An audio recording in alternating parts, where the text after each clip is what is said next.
we make you laugh? Aren't we fucking funny? Disassemble.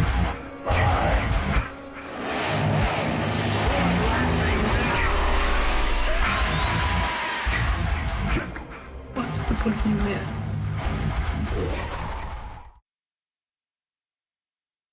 Mike shits the bed. Part 2. Welcome back to the Moonjuice Metal and Horror Podcast, the podcast where we live and breathe heaven. Fucking.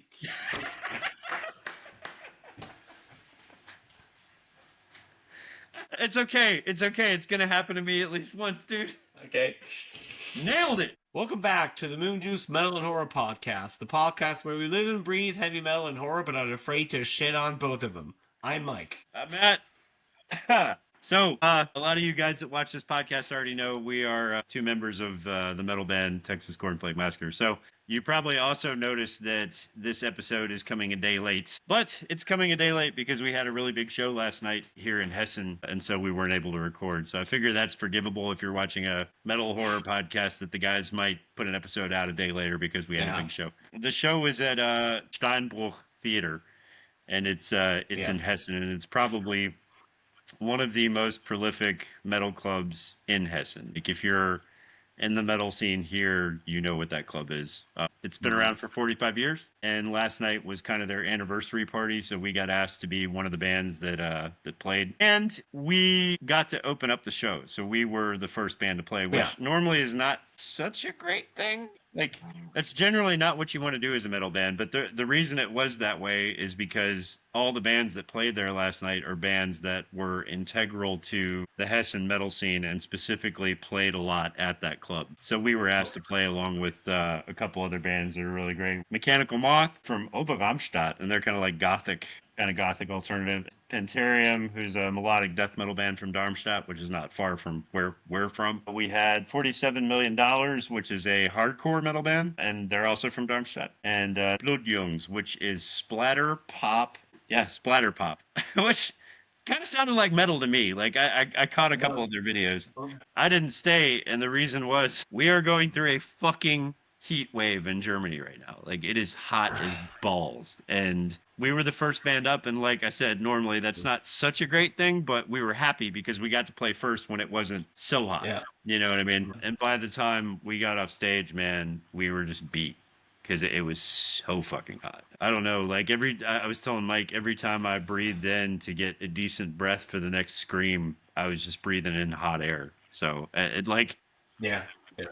the screams that were coming out were probably not as powerful as they would have normally been had I had like thick oxygen. But the only thing you were breathing in there was everybody else's hot air. So after that, I was like, it's time to go. Yeah.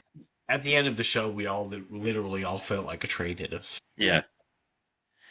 I wonder how many people that go to metal shows and are fans of like seeing their favorite band realize how much that takes out of you. And even more so if it's hot, right? Like, if it's fucking hot, especially like if it's in the middle of the summer and you're inside a venue that doesn't have like really, really good ventilation, by the time you're done, dude, you got a headache, you're sweating, you may have almost passed out 2 or 3 times on stage, like me and Misha almost did. Like, if you really like a metal band, or if you support metal in any way and you go to a show, like, I can't say this for every band, but we really do give it our all, and a lot of really good bands do. And if you do, man, by the time you're done, you're just fucking smoked. But whatever. I mean, like, the cool thing about it though is we got there early, and because you are the first band, you get a decent sound check, and then you have a lot of time before your show starts, which is not always the case. A lot of bands, even the like really, really, really popular ones, will get there, barely get a sound check, have to dress the stage up as best they can before the first act plays or whatever. And then it's kind of like, we hope the sound is good, or the guy in the mixing booth will mix everything as you go along. Usually the first song might not sound so good because the mix isn't quite right. But if you're the first band, the mix is good, you get a good sound check, and then you also get to watch the rest of the bands or go home if you want to, which is cool. What did you think about the show, Mike? Oh, the show was actually pretty good. I liked it. It was a great show. I mean, Steinbruch is a great venue to play. The people had a blast. They were totally fucking enjoying it. Straight up to begin with, I mean, our when our intro started, you saw like a group of younger kids. I would guess around there, 17, 18, around there. They came excited and ran right up to the front of the stage. That's always a very good feeling when people do that when your band comes out to play. You know. Now, overall, the people, they were totally having fun. It was a great crowd. It was overall just a good show. Loved it. Yeah. Yeah. The thing about metal, I think, with live gigs, at least like if you're a local band, kind of like we are, we'll do a lot of inner Germany shows and stuff like that. If you're from the area where the venue is, pretty much everybody knows you, and you've got your core fans that you'll see at every show. You know, like I think the last show we did, the same couple that I saw up front were the same couple at that last show that we did at Elfa Club. And they're always enjoying it. Like you get your core fans that show up as long as you're in the same state. And it's always cool to see that. So you guys who are up front, the couple that are always there at our shows, we don't know your name, but thanks for showing up and always acting the fool. Like it is much appreciated. Yeah, we got our next gig coming up is Metal and Void, right? And that's a festival. Yeah, no, actually, it's Ayed in Moroccan, no? On 13th of September. That's right. Then after that is Metal and Void, yes. Metal and Void. Okay. Yeah. Okay. Yeah. And that's in September. So that should be a pretty good show too. If you guys are fans of the band or fans of the podcast, check out Metal and Void in September. Yeah. And it should be a pretty good festival, but we'll be there too. But yeah, I want to do a lot more of these, dude. Like it was really cool to be invited to do that at Steinbuch Theater as like kind of the core metal band group of that area. I felt pretty special. Actually pretty honored to be able to do it. Plus it's a great venue. So if any of you English speakers, or even if you're German and watch the show, if you're a fan of metal and you get a chance to see a show at Steinbuch Theater, go. It's a great venue. I mean, they've got like an outside area where everybody can hang out by a fire if it's cold, and they serve beer outside and food. It's just a really chill venue and like a really pretty area. It's also right beneath the Frankenstein Castle. If you look up, you can see the Frankenstein Castle, the actual Frankenstein Castle. Yeah. But yeah, so for this episode, other than talking about metal, we decided on a movie that I think is going to kind of tug at some heartstrings, because this movie is kind of one of those that people remember. It's one of those really famous ones that everybody kind of knows, and it's from a certain era. And even if people like or don't like horror, a lot of them know this movie just because it was such a big hit at the time that they were kids. Like, this seems to be the one everybody remembers. And oddly enough, I was not in that age group where this movie even crossed my mind. It just never. So I never saw it. I saw actually when it came out. When it came out in the movies, because as a teenager, I was a total horror fan, and my sister was like, "Oh yeah, Mike, there's a new horror movie out. We want to go see it." And I'm like, "Oh yeah, cool. I'm always in for a horror movie," and it was Jeepers Creepers. Yes.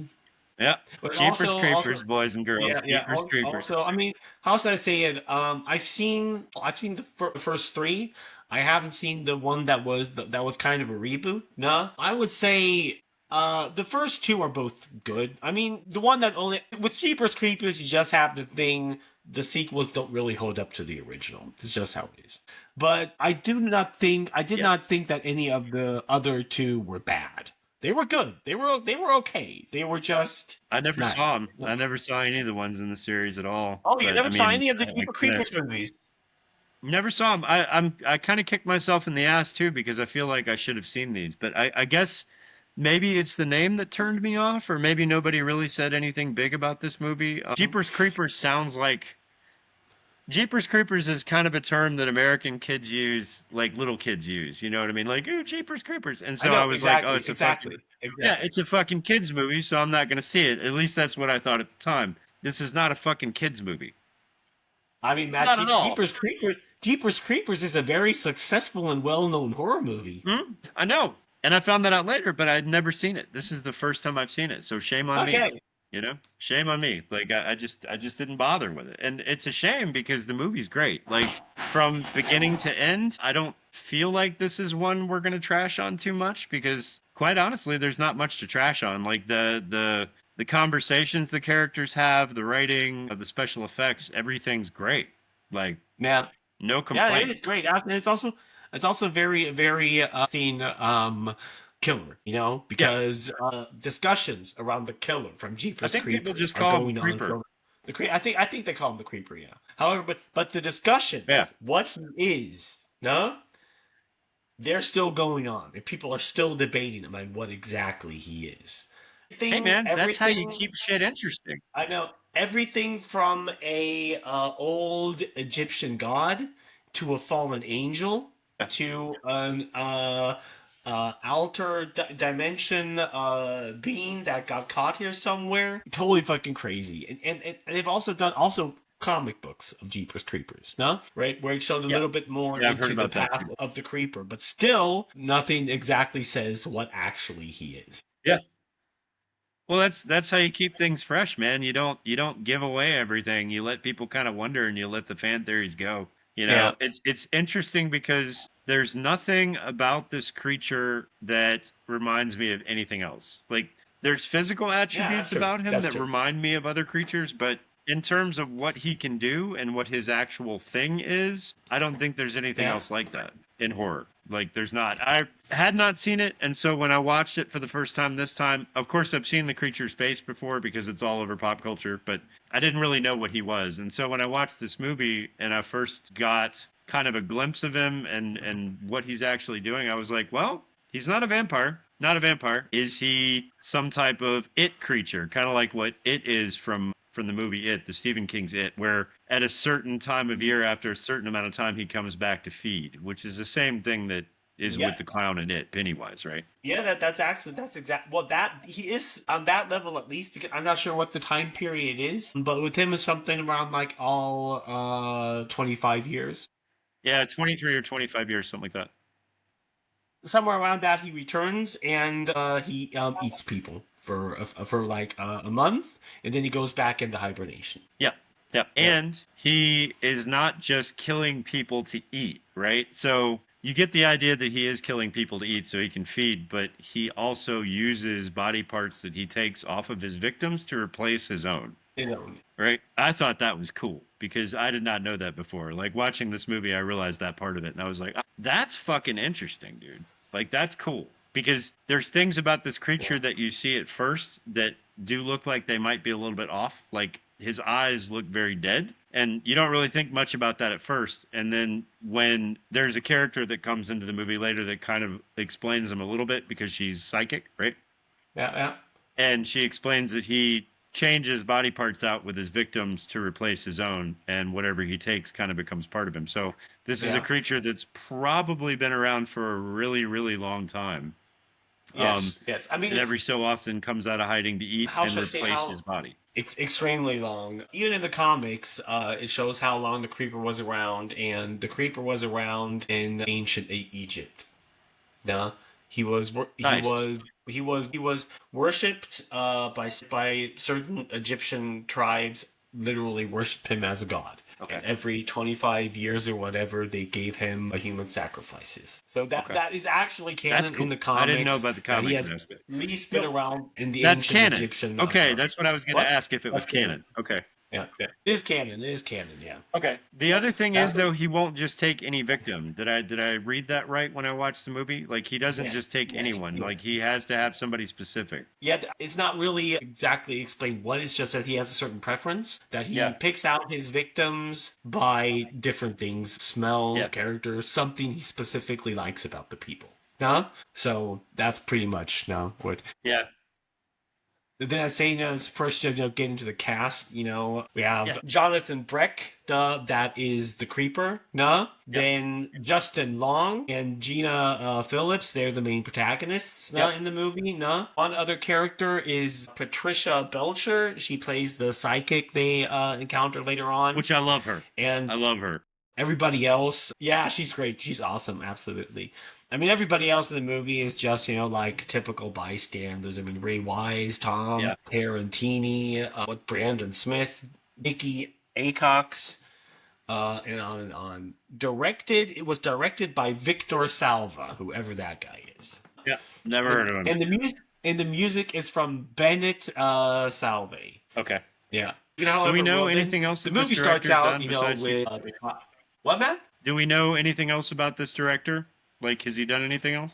So far, I have to go check. It's Bennett okay. I can look into it Salvey. later. I No? usually do that, but dude, I've Yeah, been yeah. Well, it since appears the he's gig done last all. night. I've been kind of out of commission. Okay, what has this director done? Bennett Salvey. Okay. It appears he's done both Jeepers Creepers and the movie, and the sequel is what he done. Dreamer, Nature of the Beast, Rites of Passage, Rosewood Lane is another movie the director did. Yeah, Haunted. Well, apparently he's done quite a few horror movies. No? Okay. Okay. Yeah. So he's not like a no name, but I mean, he this probably also kickstarted his career because this is good. Like if I think about the time when this movie came out, which I can't remember the exact year, but it was in the 90s sometime, if I'm correct, right? No, it was early 2000s. Early 2000s. Okay. Jeepers Creepers came out in the early 2000s. Okay. So Yeah. if I think about that time in movies, this one would have stuck out a little bit because there are not a whole lot of really good movies, horror-wise, in the early 2000s. There's a few that come to mind, but this one would have stuck out hard because if you watch this one now, and keep in mind this is the first time I'm seeing it, I was like, you could put this out in theaters right now and people would love it. Like it was great. Yeah. Great fucking movie. But yeah, if you want to get into it, we'll start killing this thing. Yeah, okay, good. Yeah, okay, well, the movie starts out. I got into it when you interrupted me. Okay. Sorry. Well, Sorry. I'm a talkative guy, Mike. You know I'm a talkative guy. Sorry. I can't keep my mouth shut. Okay, well, you go ahead. I'll shut up. Okay, well, the movie starts out on a highway, and you see a car drive down the highway, and this is like the two main protagonists. I'm just gonna call them Bro and Sis. Yeah, Bro and Sis, exactly. They're traveling. I don't entirely sure remember where, but they have to get somewhere. Okay, and they're driving down the road, having like this, typical sibling discussion, nah? And yeah, like two siblings, just going at each other, nah? Yeah, it's first just drive by a normal camper or whatever, and this is like it's kind of funny because this is like the kind of discussion you've probably had multiple times if you have a sister. I mean, I don't have brothers, so I can't say how it is with brothers, but I've had multiple conversations like this with both of my sisters. No. Yeah. Okay, well then they're just, like driving down the road. And then this is also, so far, but again, that actually really happens. It's just, I'm not entirely sure when they come around the creek because I'm pretty sure at this point, they're driving down the road. Yeah, there's just a whole bunch of dialogue. They drive by this big barn. And they're just looking, on the side, like, what the fuck is happening? Because you have like this one truck and they see this guy, throwing something into a hole or whatever. They have no idea what it is because it just looks like he's throwing bodies in there. Huh? Well, okay, so you missed something. So these guys are driving down the road and they're having their typical normal dialogue as brother and sister, kind of like you said. Yeah, yeah. And then the reason I caught this is because this part sticks out to me. Like if you're in rural America anywhere, you're going to come across kind of like rednecks in their trucks, and they like to mess with out-of-towners. So it's not an uncommon thing to be driving down a country road where there's a whole lot of nothing, and then to have kind of a redneck truck come up behind you and then honk their horn at you, and then sometimes drive up on the street next to you, try to get window to window and like mess with you. This is a common thing that happens in America, especially if you look like you're a couple of city kids, right? So they're driving, and then all of a sudden this fucking truck, which this truck is its own character as far as I'm concerned. Like, it is a giant heaping, I don't even know what the fuck this thing is, but it is a monstrous Mad Max looking truck that's rusted and old and has a grill on the front of it that almost looks like an angry face, right? Yeah, and it's loud as fuck. Yeah. And so this guy pulls up behind them as close as he can to their bumper and starts fucking... Like, it's not a horn. It's one of those things that a truck has that they pull, and it's like this fucking air horn, and it's loud as shit. And he's like pulling this thing, and he's swerving behind them as if he wants to pass them, right? And the sister is screaming at her brother the whole time, hey, move the fuck over so that this maniac can pass. He's obviously some psycho redneck or whatever. So he kind of moves the car over so that this truck can pass. And every time he moves to the right or to the left to let the thing pass, it just follows him. It doesn't pass him. So they're going down the road, and this fucking truck is harassing them at this point, and they realize that. They're like, okay, he doesn't want to pass us. He wants to bother the shit out of us, right? And so they have this thing towards the beginning where they're driving, and they read license plates from cars. And if it says something funny, they'll make kind of a funny thing out of it. Like in America, people get personalized plates, and it'll say something stupid. And I think the first car that they came across, it was like "gay for life" or something like that is what it said. And he was like, "Gay for life." That's what that one says. That's one for me. And so they have this license plate game that they play. And it's pretty funny dialogue. Like, it's well written. Yeah. Finally, the truck quits harassing them and pulls off to the left of them or to the right of them and passes them. And when he does, they see the license plate of the truck. And I cannot remember what it says, but it says something pretty ominous. But they don't realize that until later. Be eating you. Huh? The big thing about the creepless truck is his license plate always says "be eating you." Be eating you. Yeah. That's what it is. That's what it is. Of course, they're so scared shitless out of their minds at this point that they don't check it. Like, they don't realize that that's what it says. Pulls in front of them and it takes off because this thing's also fast. It's a big, gigantic redneck truck, but it's also fast as shit. And they're in this kind of older, I don't know what you want to call it. It's like a American Graffiti's mid-50s car, like a classic. And it doesn't go very fast, but it looks really nice. Anyway, the truck passes them and then heads up the road and disappears out of view, right? So they're scared shitless. And then, like you said, they drive up the road a little bit more and they pass a church, which it looks like kind of yeah, it's like a decrepit church. It's falling apart. And as they pass, they see the truck that just harassed them parked in front of the church. And there's a guy standing out behind it, tossing something wrapped up in a white sheet down a hole, right? That's the part you were talking about. Yeah, exactly. Oh, yeah, I missed that part. Yeah. However, well, then they're just driving by this church. No, not actually, because first you just have a good montage scene where he's taking a leak. No, they're stopping. They're stopping, but they're still traveling back and forth. No, but then eventually somehow then the church scenes come where you just mentioned, where they driving by and then they see like him throwing something into a hole, but they don't know what it is until they realize it looks like their bodies. No, that he's throwing them there, and when they're driving by, they're just all looking like, what the fuck is this shit? And then they realize the guy that was throwing things and turns around and just stares at them. And he's like, hit the gas. Yeah, he sees him pass by. Because they're afraid that the guy was going to chase them down. That's exactly what happens, because shortly after that, you have the truck pull up. Right. And this time, it's far more than just, harassment, because he drives up to them and starts slamming them and starts ramming them again and again, again and again and again. And they're all like, okay. And do you remember back? Oh, God. Okay. Yeah.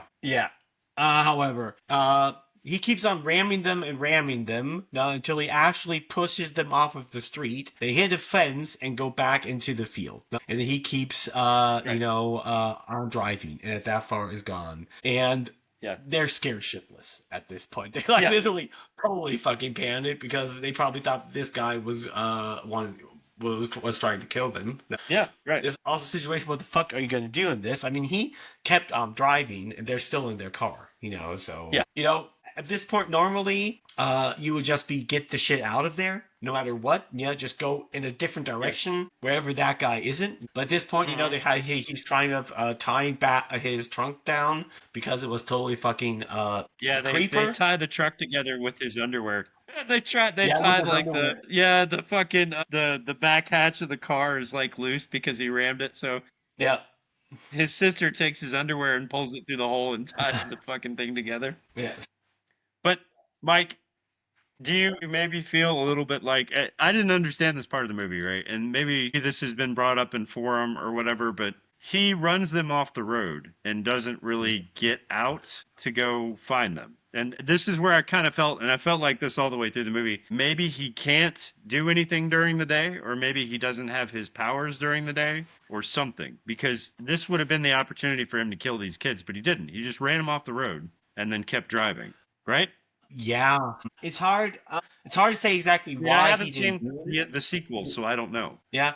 Yeah, the sequel is different. It's very unclear if the sequel is happening short after or at the same time, just a different place. I mean, I always thought that I would more interpret this way that he just wanted to get rid of their car, damage their car enough so they wouldn't make it far because he had something else to do, and he knew that somehow these two are witnesses. No, or it could really just be that he originally had no intention in harming them and literally just wanted to scare the shit out of them so they wouldn't say anything. Yeah.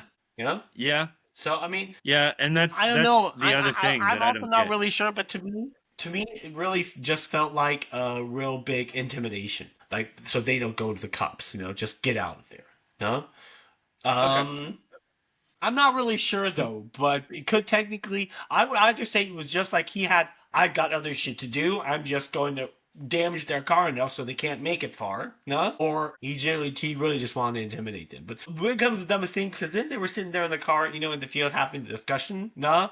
Okay, what are we gonna do now? Blah blah blah. This is another typical horror trope, where it's like every normal, sane person would get the hell out of there. That's what any normal person would do. They just get out of there. No? Because they're talking like, oh, that guy's some fucking psycho. What was he doing at that church? He was throwing in bodies. And then the brother, he's like, oh no, we have to go check that out. Yeah, because he doesn't want to leave. He's worried there might be a person in that bag that's not dead. And it might be someone who needs help. And so that's what's going through his head. He's like, we should go back there and look and see if that body that he threw down there is really dead, because it might be somebody who needs to get out of there, right? Which I'm going to call bullshit. This would never happen in real life. Even me, Mike, I might be a crazy guy, but I wouldn't do that. No, I'd call the cops. Yeah, I would call the cops immediately. I would drive to the next town as fast as possible, and I would call the cops. I call the cops in that situation. Because, I mean, what the fuck am I going to do? I mean, you have no idea if somebody's down there or not. The only thing you're going to do is bring yourself in danger. Just call the fucking cops. Especially if you just saw the fucking guy there. You know what I mean? Like, he was just there throwing a body down a hole, and he ran you off the road. So he's obviously a violent guy. So what you're telling me is that you're going to go back to the place where you just saw the guy throw a body down the hole and risk your life just in case somebody might still be alive at the bottom of the hole. This is one of the dumbest moves that has probably been made in a horror movie. I mean, there's probably some worse ones, but this is a really fucking bad idea. Like, really fucking bad idea. I mean, a super bad idea. However, okay. So basically, they drove back to this church, no? And they're like, oh my God, this place is pretty fucked up. And they're looking at it. So now they're just looking around, no? Yeah. Until they come to this one hole, no? And then they're both looking at it and basically talking about, okay, what are we going to do now? Until he decides. I'm not sure if he decides or does he fall into it. Well, what he does is he gets close enough to the hole to be able to see into it and starts calling to see if anybody's going to call back, to see if there's anybody at the bottom. Right, and exactly. Just as they're about to leave the pipe, which it's basically a big sewer pipe that's been buried into the ground that goes into the ground, right? And it's a big sewer pipe. And so he's screaming down it, hoping somebody's going to answer back. Nobody does, so they're about to turn around, get back in the car, and drive off, and then they hear somebody scream, right? And so when he hears somebody scream, he decides he's going to crawl deeper into the hole. This pipe is like this, so it's not like a pipe like this where it's horizontal. It's like sticking out of the ground. So if you're going to climb down into it, you have to have somebody hold your feet or make sure you don't fall. So he climbs down into the hole. His sister's holding his feet so that he doesn't fall. And he calls again. But this time when he's halfway in the pipe and he calls, he realizes there's rats everywhere and he's scared to death of rats. So these rats are running around inside the hole and he freaks out and starts kicking his little feet, and his sister lets go of his foot and he slides down into the pipe, right? Yeah, okay, well then, then you have like this short, slow motion thing that goes on for like a few seconds. Then he slams on the floor. And I think he's out for a few seconds, but then his sister is screaming something, down the tunnel. Are you okay? Blah, blah, blah. And he says, yeah, typical that you would ask that, nah? And then he gets up, sees that he has blood on his hand or whatever, and that he was missing a shoe. So then he his shoe's like dangling on the end of the pipe too. Yeah, exactly. Yeah. Puts the shoe back on, and is walking through this room that's clearly a sewer room. She threw a flashlight down to him so he could basically see what was going on. But before that, he sees this body bag. laying around. No? And all of a sudden starts to Yeah, move. this is the same one that the guy threw down the pipe. Exactly. He panics and then tries to open up the bag, and you see this guy that's super pale, like he's almost dying. No, and he can't talk. So something was done with him. Probably can clearly see. And then he just tries to touches his breast. No. Then Derry, exactly the brother. He opens up the body bag and sees that this guy has this super long scar over his torso. No, that was sewn back together. So clearly he was cut open. Something was taken out, and then he was sewed back together for whatever reason. At this point, we don't know yet. No. Yeah. This is something that I kind of hope they explain in the sequel, because it's like, I don't know, because we see him kill his victims from here on out. So this guy is still alive, wrapped up in a bag. He took the care to sew the guy back up after he took whatever body part he was missing. So I don't get this. Like, this didn't make a whole lot of sense to me. It might have something to do with what we see next. Okay, I can but you're spoil not really one sure. thing for you. But go ahead. I can spoil one thing for you. What the creeper also does, with bodies. Okay. I mean, mostly the thing is he eats body parts that he needs, because to replace whatever body part is some kind of a malfunctioning. But what he also does is he uses bones, teeth to create weapons. So that might be one of the, yeah. Okay. You can see the creeper, but specifically a sequel doing that, no? And sometimes, for example, if he's like injured, no, like even to the point where there's a part in scene 2 where the creeper gets decapitated. No, they literally decapitate him. What he basically does, his body basically just grabs up and then rips another guy's head off. And I'm not entirely sure how it happens, but somehow through that process, he absorbs the head and then regrows his head. Okay. Yeah. That makes a little bit more sense. But so I guess maybe that's kind of awesome. Maybe this film was done with the idea that they might have wanted to do a sequel anyway to explain some of the stuff away, because what you see here doesn't make a whole lot of sense in this context. So I can only speculate. I think you can only speculate at this point, but it's either, I think, because he's probably going to use his body to form some kind of weapons or whatever, or generally he uses his lair also to get rid of the bodies. That would also make sense. Okay. That's why he threw it down there. Not just kill the people and let them lay around somewhere. Also, the bodies he doesn't use, he takes to his lair and does something with them. Like mummifies them. Mummifies them or something like that. Because that's where we're going now. He like turns them into living statues. Exactly. And that's the next scene we get, is like once he realizes the guy whose bag he's opened up that's split down the middle and is sewn back up like he's missing an organ. He dies there, so obviously whatever the creeper took from him killed him. He starts to freak out a little bit, and then he looks over to the wall and sees 2 more bodies, but they look different, right? No, not yet. First, he goes back to his sister and says that we got to get out of here. No, and because we're really starting to panic. He tells his sister to go up the road. No, just to keep watch in case of the creeper. They don't know who this guy is yet. Comes back. No, and he was trying to be looking for a way out. Then he takes the flashlight and starts looking around, and he comes exactly to become the scene where you just said. No? When you've seen like multiple bodies and corpses that are kind of mummified and turned into living other statues or sculptures or something. So that is kind of a thing that the creeper also does to the rest of the bodies. He kind of either just turns them into sculptures, or he uses other body parts to create weapons. And then I just guess from everything else, he probably cremates them or does something with them to get rid of the bodies, just so nobody actually knows what's going on. Yeah. Yeah. And however, then it cuts out to the sister. She's outside waiting for a car, keeping watch, know that the creeper doesn't come back.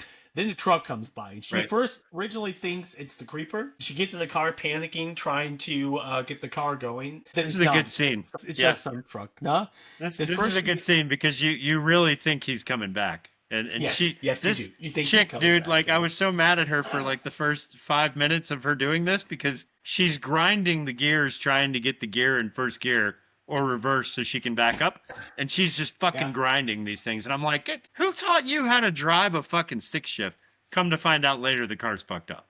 So that's why she couldn't get it in gear. The car, for one, is fucked up and she's panicking. No? You can clearly see that. But however, Then after that, she realizes that's not the creeper. We have our first jump scare because brother, the bro, or Derry, he comes in and jumps at the window, and she scares and jumps up the other side of the car. Then they basically just start freaking out. Now, and she starts yelling at him again because he scared her. Then you just see that he's just not saying anything. He's just breathing heavily and is total shocked. And then it jumps to them, driving. Like he's sitting in the car, not saying anything. He's just total shock. He's shell-shocked as fuck, man. Yeah. Shell shocked as fuck. That is exactly how it is. And she's sitting there trying to get him to talk to her. No? Hey, say something. You're freaking me out. Blah, blah. No? And he's still just not saying anything. Yeah. I think he makes one or two comments on what he saw, just how horrific it was. And then, then she said, okay, we're low on gas. We have to get gas and blah, blah, blah. No? So then it cuts to them stopping at a diner. The diner slash gas station. And at this point, she tells him, to maybe get kind of clean up because he really smells like shit and he looks like shit. No? Kind of, I don't know. Yeah, dude, he's all fucked up at this point. Yeah, he's totally fucked up, no? And this is the thing where they both get it because they get out of the car, no? And then they see the creeper's truck drive by. Right. Not by the diner where they are. No? But doesn't stop, doesn't anything, he just drives by. Now, okay. Then those two, run into the diner, no? Want to get help. Now they really run into the diner, and then they're just basically both screaming. You have like these typical, I would say, redneck diner where you see all these people, they're typical rednecks, no?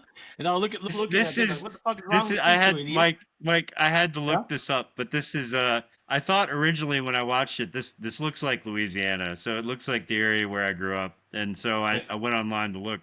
It actually takes place in rural Florida, and if you've been to rural Florida, right, then you know what this area is like. Right.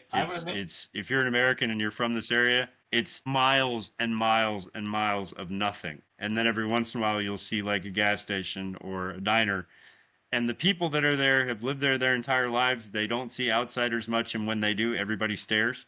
So this is a redneck diner where they never see outsiders. And these two people that look like they just got done with a murdering spree just walk in the bar. I mean, that's what this is.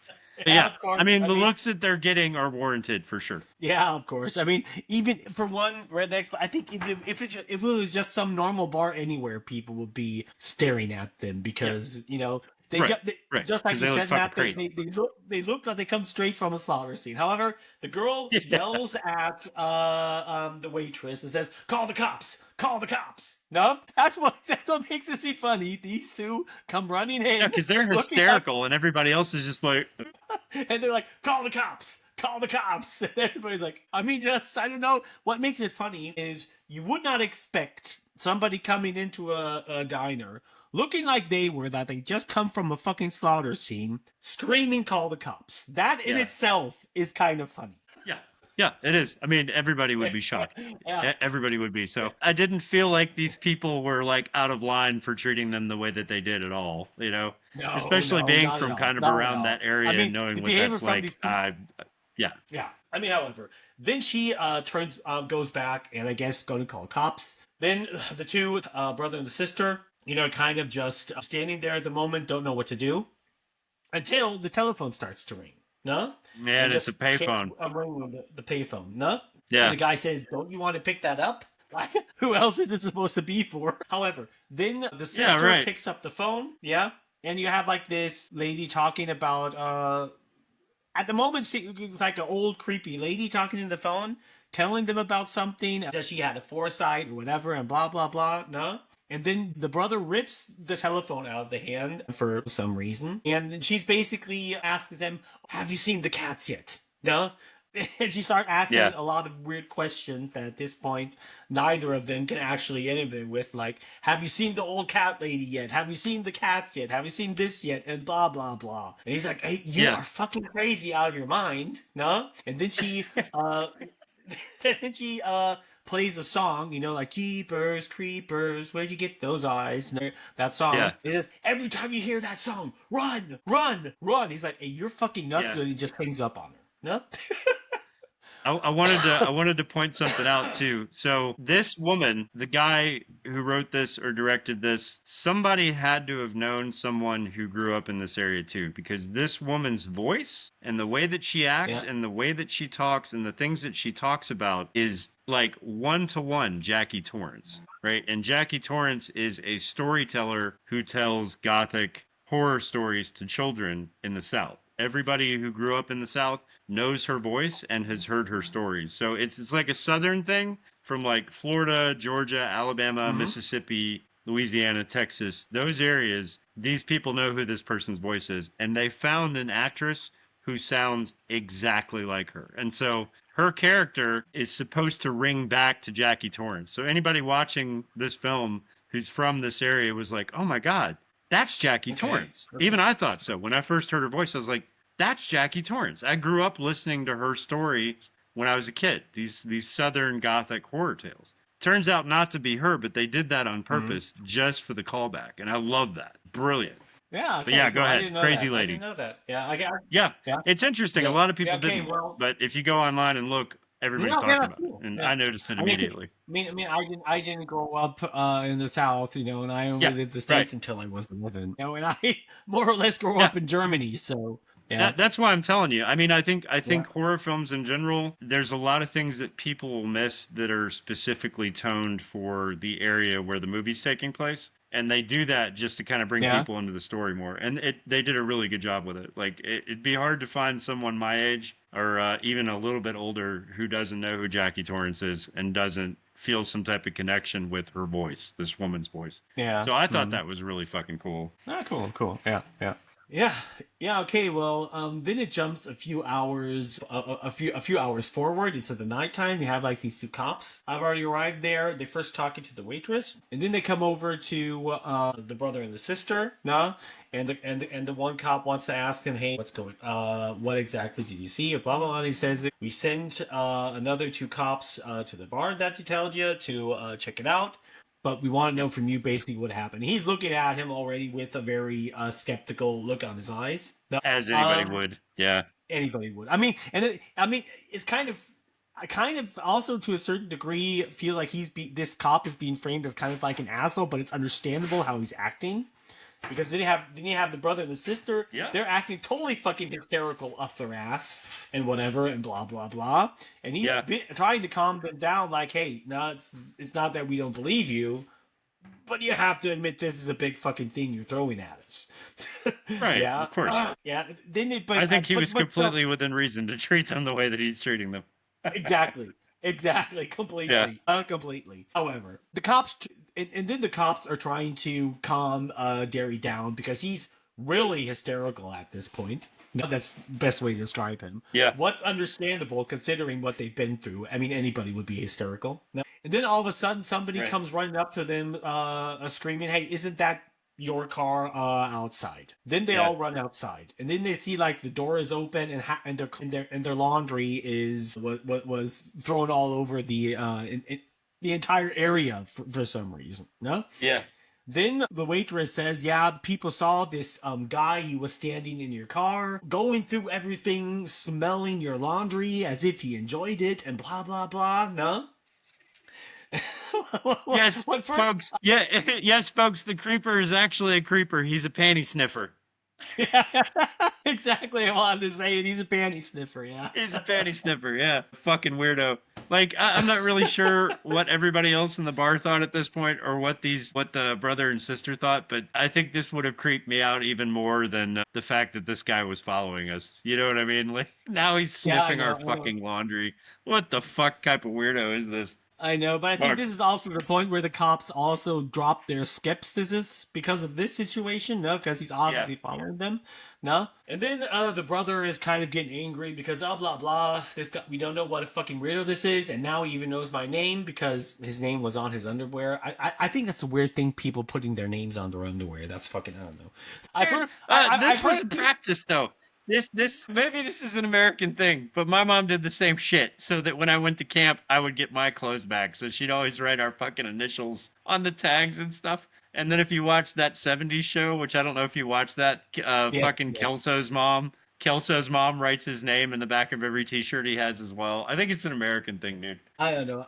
Yeah, okay, maybe. I don't know. My parents never done that. You know, my parents are both Americans. I can't remember. I can't think of anybody I know that has ever done that. You know, have like their underwear on their underwear. Well, hi, I'm Matt. Their name on their underwear is what I want to say. However, then the brother calls the cops. Hey, do you need fingerprints? And then the cop comes, and you can see definitely that there's a handprint or fingerprints on the doorknob of his car. Okay, then it jumps forward to them driving. They're driving up front, and the cops are driving behind them. I'm not sure at this point if they're driving back to the cabin or just the police station. I think they're more, just driving to the police station, but I'm not really sure what they're doing at this point.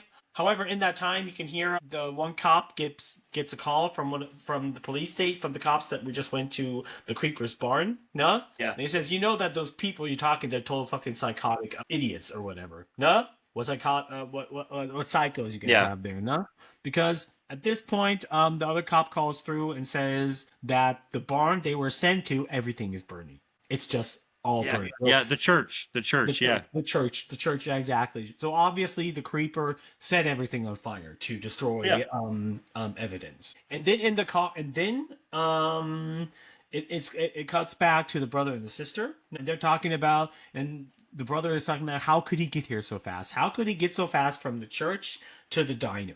I mean, he drives pretty fucking fast, but he can't drive that fast. Yeah. No? Yeah. I mean, how he got there, Right. we'll come to that later. No, we'll come to that point definitely later. However, then you see like something jumping on the police car, but you don't. The cop car behind them, yeah, because they're driving in front of the cops. The cops Yeah. are driving behind them. Exactly. And through their back window, you see that somebody's standing on top of the cop car that's driving behind them. Yeah, I love that.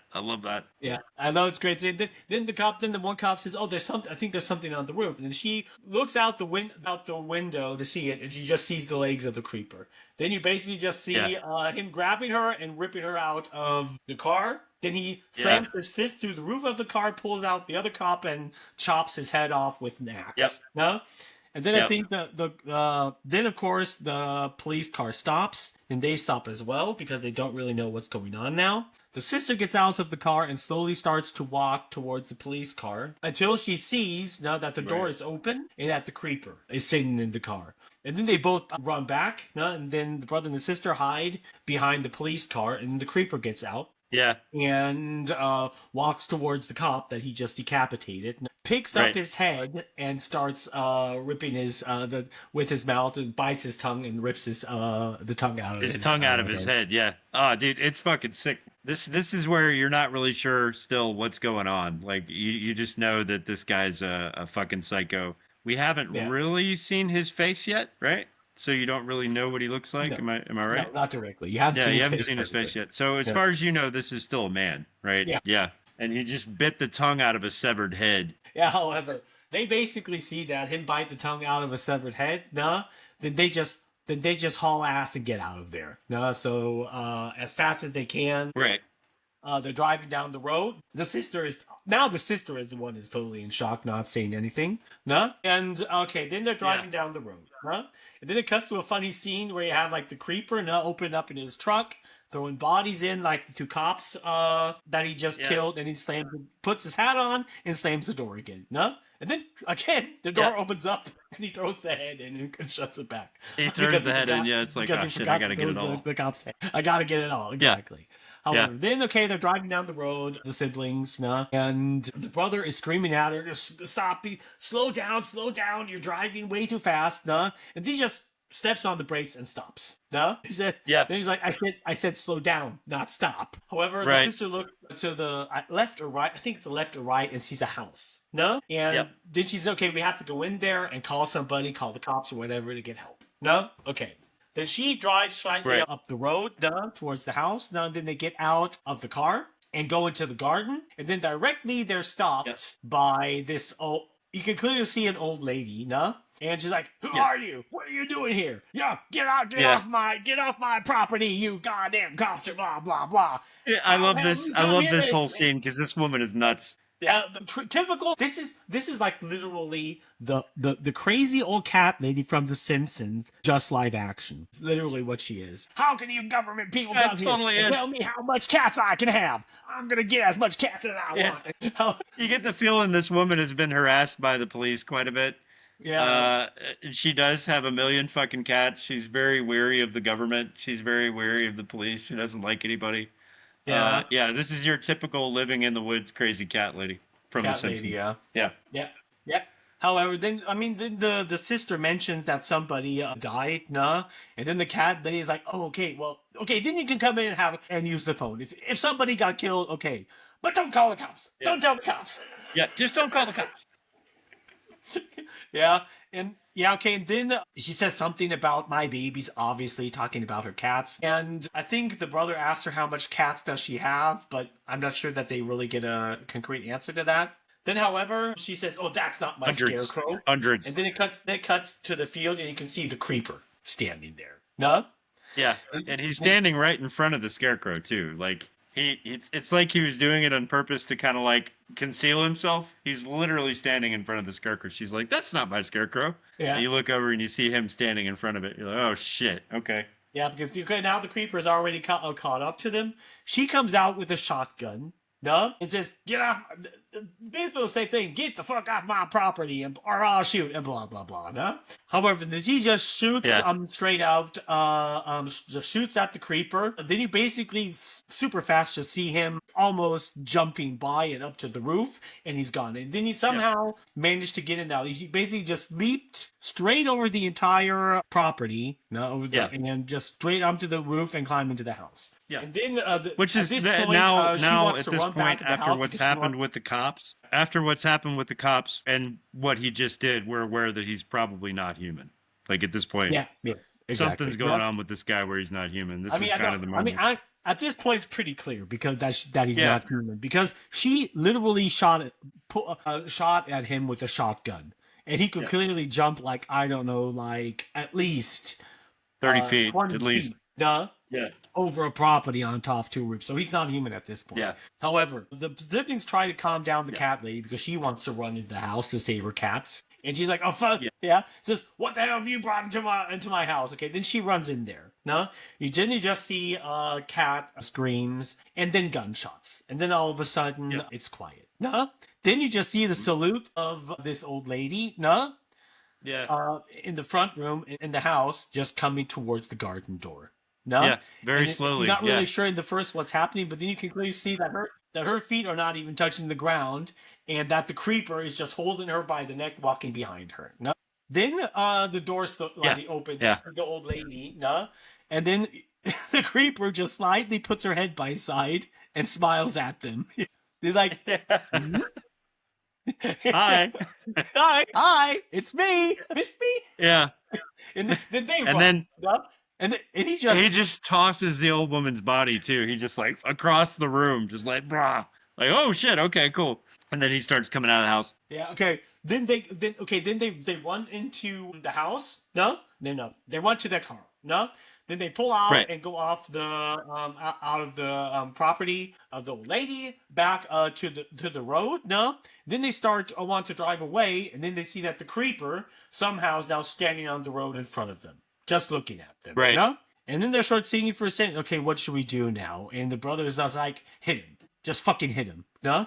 So then of course the sister just pulls in the gas and just goes straight at him to hit him. No? And then right before they hit him, he just jumps over the car and then lands on the other side. Okay, so then they put it in reverse and go back, and he does it again. And then you have like a short scene where it's just back and forth where they constantly trying to hit them, and he just it's almost like a Sam Raimi scene, man. Like it's ridiculous. It just keeps going, and he keeps jumping over the car and jumping over the car and jumping over the car. It's fucking stupid. I love it. Ridiculous. Yeah. However, eventually they hit him. They actually manage to hit him, and he flies up, into the air. Yeah. Then he lands back on the floor, and then the brother, okay, now run, just run, and then the sister, no, I have to make sure he's dead. I like this because this turns the trope on its head, because most people in every horror movie would have hit him and kept going, but the sister's like, no, fuck that. And she reverses over his body and then drives forward back over his body again, and then reverses and drives over his body and does it like 5 times. And you can hear bones crunching, so you know she's fucking him up, you know? Yeah, really, really. However, then they stop. Then they stop the car, no, and look at the creeper because they want to see oh he's dead. So then you see something coming out of his trench coat, and then a wing bursts out, no, and tries like a bat wing, flapping. You know, like I think it's basically. Yeah, like a reflex. Yeah, like for him, it's more like a reflex because you can see his foot was severed off his body and everything, and this wing come out, and it's like, okay, now you probably know how he gets around so fast. He can fly. No? Yeah. Because he's been flying the whole time. No? Yeah. However, okay, then they just get into the car and drive. Huh? They drive over him one more time, too. Yeah, exactly. That's right. Yeah, the wing pops out, and she's like, fuck this, and drives over him one more time. Yeah. Yeah, I think I love it, dude. It's a good scene. It is definitely a great scene. I mean, after this point, I think they drive directly to a police station. No? Yeah. And tell them what's going on and blah, blah, blah. No? Yeah, and something to point out here, too. This is not the same county. So as they were driving and they talked to the police in that county, the 2 cops were killed. They're now in the next county, and these police haven't heard anything about what's happened. Nothing. Yeah. Yeah. However, these cops are just like, okay, they're taking witnesses and everything they're saying or whatever, blah, blah, blah. And probably they already got some message through that policemen were killed or blah, blah, blah. Yeah. No? However, okay. Then we have like the crazy psychic lady. What do you do? Jackie Torrance. Jackie Torrance. Jackie Torrance. Okay, we're just going to call her Jackie Yeah, Torrance, let's just call her Jackie, man. And Jackie Jackie Torrance now shows up. Yeah. Jackie. Okay, let's call her Jackie. Okay, then Jackie shows up. No? And Derry and I don't remember the sister's name, no? And then instantly those two recognize her because they recognize her voice. No? And then she starts telling them about everything and blah blah blah. That she's a psychic and she saw what happens and you saw the cat lady, right? And then she tells him a little bit further about the creeper. No, for what he is, that he's always every 23 years. He wakes up, and in that time, he feeds. And they look at him weirdly. And then she says, don't force me to tell you what he feeds. I mean, it's obvious at this point. No? That's basically what Jackie... You already know what he eats. Yeah, you already know what he eats. He be eating them people. Yeah, but then she also is a little bit further in how he hunts, more or less, no? That somehow he has to create fear in his victims, no? Because that helps him with his supernatural senses or whatever, kind of pick out who his victims are. No? Because the victims are never really this guy random. Is so There's Pennywise, always something. Man. Yeah, absolutely. Pennywise. Yeah. This guy is so Pennywise. So you've got a period of time that he sleeps, and then a period of time after a certain number of very long years that he wakes up. He scares people because scaring them helps him feed, and then he feeds. So it's basically Pennywise, but this time scary. How about that? Yeah, Pennywise, I would but say scary. so. Yeah, I mean, yeah, he does have... What, Pat? I'm here. Okay, I'm here. I would say I would definitely agree with you. He definitely has similarities with Pennywise, but it's different because it's not necessarily that he needs the fear. He doesn't feed off of fear in any kind of way. Yeah, but it helps him search out his victims. Yeah, exactly. He needs it to pick out his victims. That's what he needs the fear point for. However, Jackie just explains a little bit more to them what the creeper is or what's going on, and that he clearly wants one of them, either the brother or the sister, but the creeper yet has not decided or is not sure what he wants. And she also explains that he's not going to stop chasing them until he knows which one of them he wants. No? Yeah. And the whole time, these kids also are not really sure whether to believe her or not because all the cops in the station know her, and they're like, yeah, she's a crazy old lady. She's just nuts. Ignore her. She helped us out with this murder a while back, and ever since then, she's been coming back talking to us, but she's not right in the head, is what the cops are telling them. But they have no choice but to listen to her. Yeah, the cop, even the one cop tries to get Jackie away from the kids. He's like, hey, leave them alone. These kids have been through a lot. Nah, they don't need your shit now. They've been through a lot. Just, yeah. Yeah, okay, however, no. Yeah. Then you see... Guess what? The truck pulled up and the creeper jumping out. No? And now he's already back on his feet walking. Even though he's clearly limping because half of his foot is gone. No? Or his foot is, I think, entirely gone. No? And then you see him limping towards the police station. No? Right. Okay, then there's this other police officer that is going down into the jail where all the people are kept. So far, everything's fine. Nothing really happening. Until he comes across the one prison cell.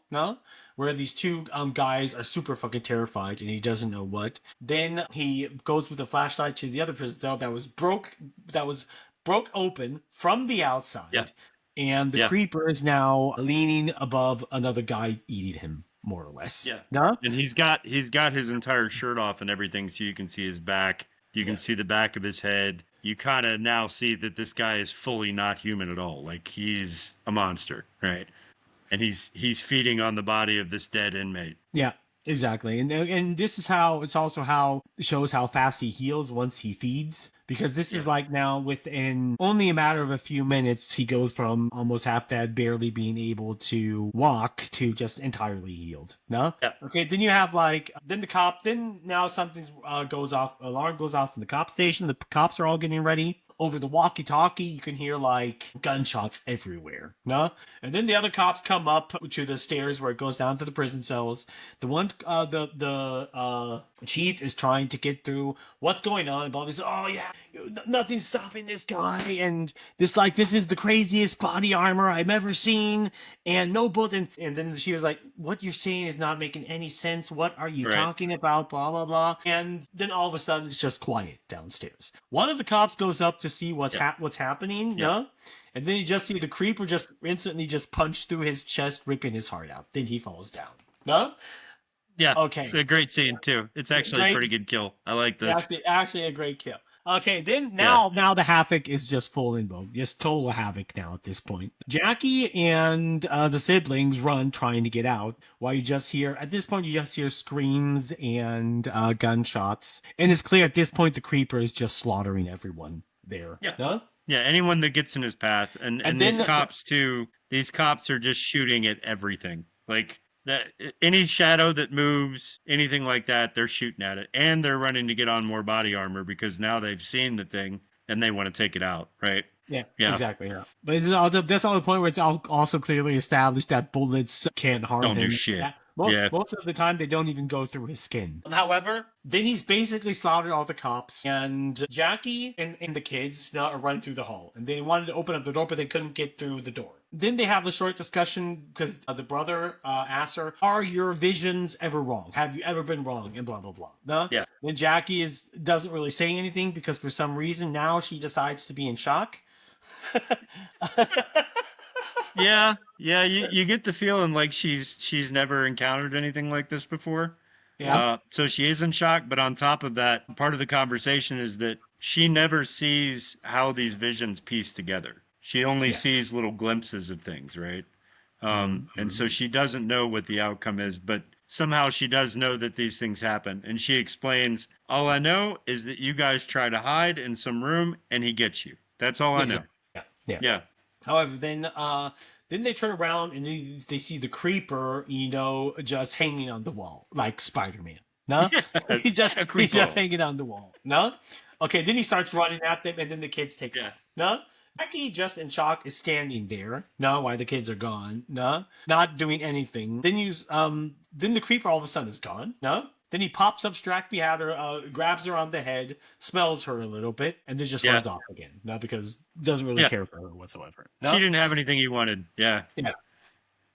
However, okay, then it cuts back to the siblings. No, they're running through the police room to the police station. They come into this room trying to open up the window. There is trying to forcefully get the window open because not sure what to do. And then the sister shortly looks in the mirror. No, and it's one of those typical police mirrors where you can see through on one side but not on the other, and then you can see on the other side that the creeper is already in the other room watching them, or less. So this is a good scene too because you kind of get the feeling that she knows something is on the other side of the wall, but she can't see it, and you see it from his side, and every time she moves, he moves with her, and he's like checking her out as she's moving. It's just a cool scene. Like, I like the way this is filmed. Yeah, it is. Yeah. However, then directly after that, the creeper just jumps through the room, just jumps through the mirror and just instantly grabs both of them. And then you have like a scene where the creeper is going back and forth, smelling the girl, then the guy, and then the girl, not entirely sure who he should pick or whatever. Right. He's going through there. And then after one point, he just throws the girl to the other side of the room. No? Okay, and it's clear at this point the creeper has made a decision. Now that he wants the guy. No? Then he just grabs him by the neck. No? Because apparently the creeper didn't get all of the cops, and multiple cops come running into the room. No? And he has the brother holding him on the neck, no? And then the sister tries to get the creeper to let the brother go and take her instead, no? He says, oh yeah, take me. You want me, not my brother. I'm much stronger than him. Whatever you can get from him, you can get more from me, and on and on and on, no? And then after that doesn't work, she just tries to talk to the creeper. Just please let my brother go, and then you see this short scene where you have like this entire his face like Predator style goes totally like flaps open. Yeah, and you have like these kind of cool wing like things on his head where you have like the crawls on it, and he lets out this high pitched, total unnatural scream. He just grabs the brother again and jumps out of the window and flies away. The sister, of course, is runs out of the police station, running over the street. Let my brother go. But then, the creepers just have one point. He gets away with him. Yeah, he gets away. You with get kind him, of the scene of him flying away under the moon with her brother away. Exactly. Yeah. Exactly.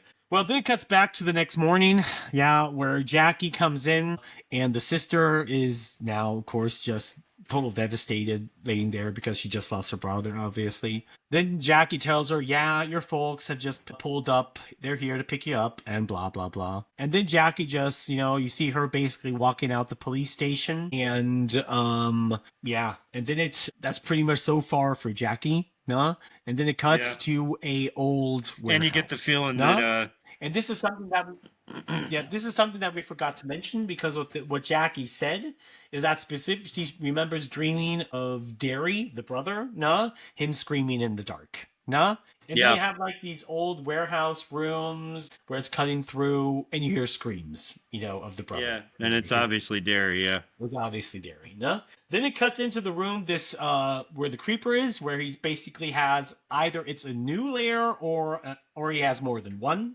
No, one of the two, and you hear the Jeepers Creepers song that the old lady played. And that's probably where she got this song, because she had this vision or whatever. No, that's where because she was telling him about the Jeepers Creepers song. Yeah, exactly.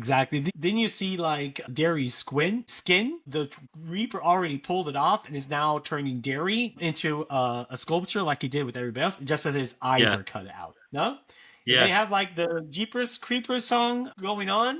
And then you see like the creeper from behind, just looking through where he cut out Derry's eyes, and you can see because the creeper he had like zombie eyes at the beginning, but when he looks he did this entire time he's had completely white eyes. Yeah, exactly, completely white eyes. But when you see him look through the holes where he cut out Derry's eyes, you can see that the creeper now has Derry's eyes. Right, and that's and that's what he was looking for. And then that's the end of the movie. And there's an interesting thing. I don't know if you got it. No? Go ahead. I mean, there's a small detail. Now, I don't know if you noticed it. Why do you think he picked the guy over the girl? This is a detail that most people don't get. Why do you think? I have no idea, dude. I did not catch it, whatever it is. Okay.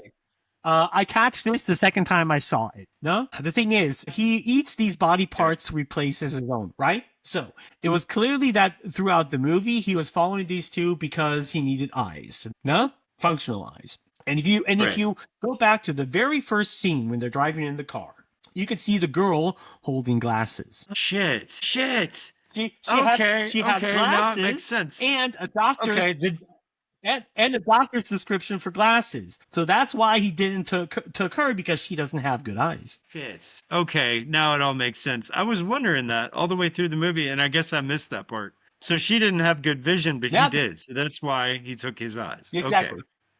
That's fucking wild, man. That's a small detail that it's never told. Yeah. But that is the reason why.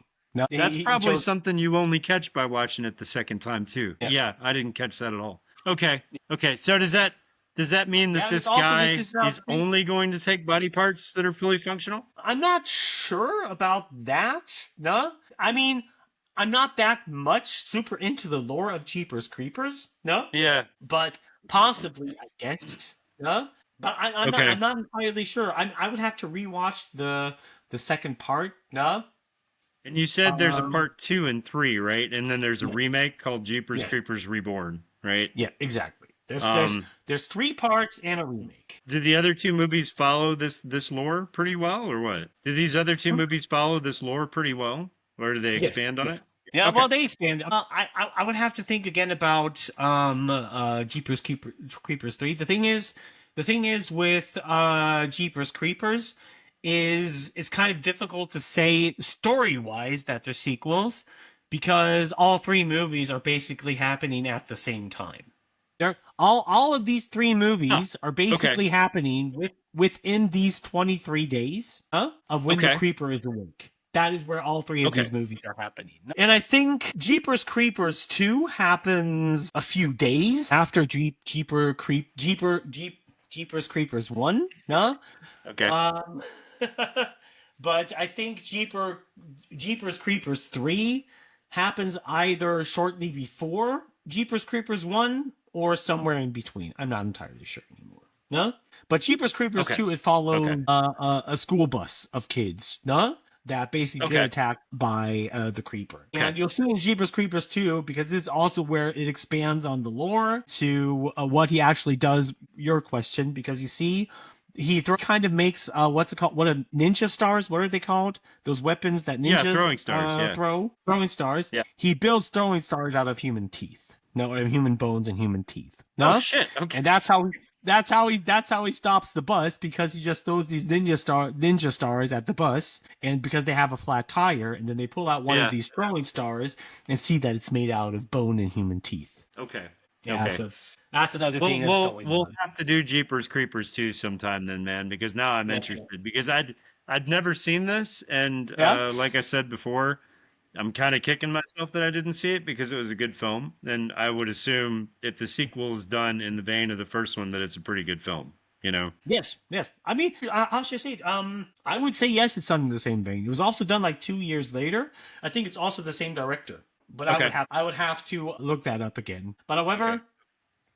yeah, the biggest mystery of this franchise, what I think the franchise does well, it's never explained, not once, what the creeper actually is. I haven't seen the remake yet, no? I've looked into lore that was expanded through the comics, no? But even till nowadays, it's never said in the movies what exactly the creeper is. And there are, I mean, the fan theories alone is super fucking interesting Yeah. what people come up with. Just like I said at the beginning of the episode, you have like fallen angel, no? To demon out of hell, no? To interdimensional being trapped from I don't know whatever, to alien to government experiment gone wrong, no? Gargoyle, Okay. no? To Okay. alien that was crash landed on outer space, everything. It's crazy. It's crazy. All of the Okay. fan theories surrounding That's what fan theories do. Like, if you don't Yeah. give people enough and you leave just enough there to speculate, that's what sometimes keeps the franchise going. And I know we've talked about this almost way too much, but if you have something that's good that makes people wonder, the fans are going to keep it alive just by talking about it. But the minute you go back and explain it, the wonder is gone and nobody gives a shit anymore. And I cannot figure out why directors don't figure this out. Like, if you want something to be timeless, which in my opinion, this movie right here has the makings of a timeless horror film. Like, I think this is one that will be remembered for a long time, much like The Thing, much like Alien, stuff like that. And it's because they didn't explain anything away. The audience is left to wonder. You did not ruin the mystery. And I love movies Well, like that. I think when it comes to stuff like that, it actually depends. I think it's quite more complicated because I think it is good sometimes when stuff is explained into small detail, but it basically depends on, what, more or less. No? Yeah. And I think it's also good if you have certain aspects of the story where you basically have a mystery. No, like it's never fully explained. You can explain the craziest shit into detail, but there are just certain small things you shouldn't explain because, just like you said, no, in explaining it, it kind of ruins, the mystery. Yeah. I mean, you have it in Lord of the Rings, no, Yep. with the Valar, no, more or less, and with Sauron, a lot is not explained, but it's left open to interpretation. Yeah. Fantasy does that specifically. Where you have everything explained into the smallest detail, except for one thing. Aragon, for example, everything to the smallest detail is explained, except for dragons, where they come from. Yeah. That's Yeah. mystery. Well, and that's good because that's just enough to keep people interested. And like for me, and I think you're a pretty big fan too, and we're eventually going to end up doing the movie It. So not the new one that's in two parts that was in the theater, but the original one and the book, right? So I was a big fan of the book. My parents didn't. Stupidest thing ever, and I know I've said it on another podcast, but if there was a movie I wanted to see and it was a horror movie and there was a book about it, they wanted me to read the book instead of see the movie because they felt like that was better. That's not better. That is the worst thing you can do to a kid. Let them watch the movie because the books are so much worse. It was one of those, right? And so when the made for TV series came out with Tim Curry, I watched it. And it was good. I liked it, but it was nowhere near as terrifying as the book. But that series explains nothing. Absolutely nothing. It lets you know a little bit about what Pennywise does and why he does what he does. But as far as what he is and where he came from, you have no idea. And it's been like that since the book came out. Now there's a series coming out called Welcome to Derry that will now explain everything that Pennywise is. Everything. Yeah, but Matt, what Pennywise is very in detail explained, not necessarily in It, but throughout all of Stephen King's works. Right, but No, not I mean, so completely. you can't. So we know he's an interdimensional being, right? Because if you read the Dark Tower series, they kind of go into what he is as well, but it's still not completely explained. And it's also not explained how long he's been on the Earth, how he got there, any of that stuff. Yeah, that might be, but I mean, I would say if you look into it, Pennywise is very in detail. There is some mystery surrounding him. They're like Pennywise is one of the most powerful entities in the Stephen King's universe. He has like a sibling called the Turtle. Right. That's like the only thing that's equally as powerful as Pennywise. But I might get a few things wrong here, but I'm pretty sure that not in the books, but throughout all of Stephen King's works, because everything he's written is like kind of like everything's connected. Yeah. There are multiple things if you look into his books, explains different kind of things. They don't always use the word Pennywise, but it's clear what entity is being meant, and you can put all everything's got a different name in every book that he writes. Yeah. Yeah, and get a very clear, detailed description what Pennywise is. There are YouTubers, that specifically have done that, gone through all of Stephen King books, wrote out everything of Pennywise, and put together what Pennywise is as an entity. Interesting. Okay. Yeah, maybe. But at the same time, your average viewer and average fan is not going to know any of that stuff. Like you would have to go back and read through Stephen King's books or watch one of those videos. And it's left ambiguous enough in the movies to where you don't know what he is. And I think that's what makes that so interesting, And so now that they're going back and they're doing Welcome to Derry, I'm like, we didn't really need that. And not to mention, I don't know how you felt about the new movies, but I didn't like them. I thought they were complete trash. I liked the first one. I liked the first movie. No, it was okay. I liked it. I wouldn't call it like a great movie, but I liked it. It was good. But the second movie I thought so far was fine until the end. No? Yeah. Because there comes to one scene at that point I could not take anything seriously anymore that happened in that movie. It's the yippee-ki-yay, mother. Yeah, no, I can't get through it either, man. It just didn't. And it's bad because the made-for-TV version of the movie did the ending with the big spider too, and I thought it was bad. Like I didn't like that ending. It wasn't done very well. So I figured maybe this movie would like fix that, but it didn't. It basically like shit all over it and made it funny. Like it wasn't scary at all. So I was like, there's another version of it that wasn't done well. The book is the best way to go. Book is the best way to go. But I'm hoping You know, if Jeepers Creepers 1, 2, and 3 don't explain everything that the remake also doesn't. The Jeepers Creepers Reborn, but it probably does. We'll have to watch it. I don't know. I have to watch it. I have not seen Jeepers Creepers Reborn. It's I on just Plex. I saw the first 3. I haven't seen the remake yet. Okay. It's on Plex. I'm not really sure it's a remake. Like I caught the first like 20 minutes of it and got a little bit bored with it, so I turned it off. But it didn't look like a remake. It looked like what they say it is, like he's being reborn. But I don't know the rest of the story of 2 and 3, so I don't know what reborn even means. You know. But I'll check it out. We'll watch it. And maybe we'll do it. I have a feeling it's a bad movie, though. I have a feeling it's a bad movie. I mean, I haven't heard anything positive of Jeepers Creepers Reborn.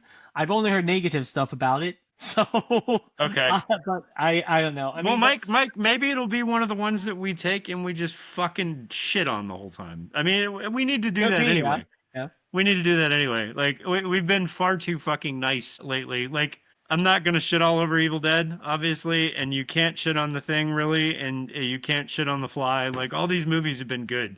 We need to pick some bad ones. Like maybe we need to do Rabid Grannies. Have you heard about this one? What? Rabid Grannies. Rabid Grannies. Rabid. So rabid is I'm trying to think. In German, it's like what something would be if it had rabies, like Tollwut. Tollwut, yeah, rapid. But isn't that rabid? Yeah. Rabid, yeah, Rabid Granny. Yeah, of course. I know no, what it's that means, rabid. but I haven't heard It's that pronounced movie. rabid. It's Rabid, yeah. rabid yeah. grannies, and it's these grandmas. It's these grandmas that have gotten rabies and now eat people, and it's absolutely absurd. Maybe we need to do that. Okay. I'll see if I can get it on Plex, dude.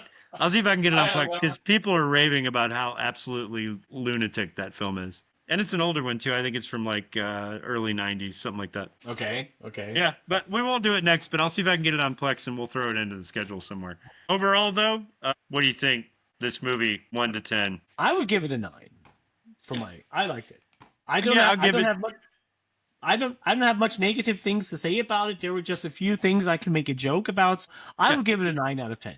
Okay, I'll probably give it an 8.5. I mean, it was great. Don't get me wrong. Like, I think maybe there were parts of it that could have maybe been written better story-wise, because the story didn't really flow as well as it probably could have. But all in all, that's small peanuts to how good this movie is. So yeah, 8.5 easy. Yeah, I'm happy. Me too. Yeah. What's our next movie? Do we know? Let me check. No, because I think you already just mentioned it. No, might be. Let me check. No, I changed our program, but only like 1 or 2 movies that I changed. No, the next one actually is It. Yeah. The fucking sweet. The original It. Now, original. Yeah. Okay. Cool. That is the next. Cool. Yeah. Tim Curry version. That's right? the next one we're doing. It's either that or Evil Dead 1 and 2. No.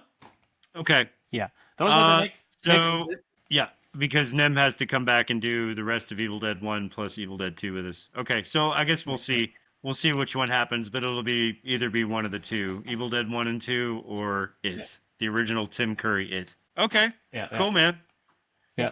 You got anything else you want to say about Jeepers Creepers? No, not really. Just I've said pretty much everything. Just like this is like one of the only franchise where horror characters or monsters, that till nowadays they kept the mystery up, and you don't have like multiple things. I mean, Jason and Freddy are very clearly explained, and that's not with the Creeper.